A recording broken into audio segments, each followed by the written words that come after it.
হায় হায় হায়, এই উম্মতের জন্য তো সুবাদে আমি এক হাদিস আপনাদেরকে দেখাইতেছি। রসুল কি পাইলাম আর কি করতেছি। ওই রসুলের কারণে এই উম্মত জাহান্নামে যাবে, কিন্তু হাতকড়ি থাকবে না।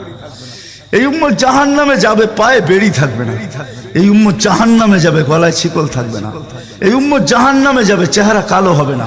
অথচ জাহান্নামীদের চেহারা কালো হবে, এই উম্মতের চেহারা কালো হবে না। একজনের চেহারাও কালো হবে না। ফেরেশতা জিজ্ঞেস করবে, আল্লাহ চেহারা তো ঝকঝকে, গলায় নাই শিকল, পায়ে নাই বেড়ি, হাতে নাই হাতকড়ি, এটা আবার কি পাঠায় দিলেন? তো আল্লাহ জবাব দিবে, আমার বন্ধুর উম্মত, খবরদার। তো ফেরেশতা মালিক জিজ্ঞেস করবে, দারোগা হাতকড়ি নাই কেন? বলছে, যেই হাত উঁচুতে ব্যবহার হয় ওটা হাতে হাতকড়ি লাগে না।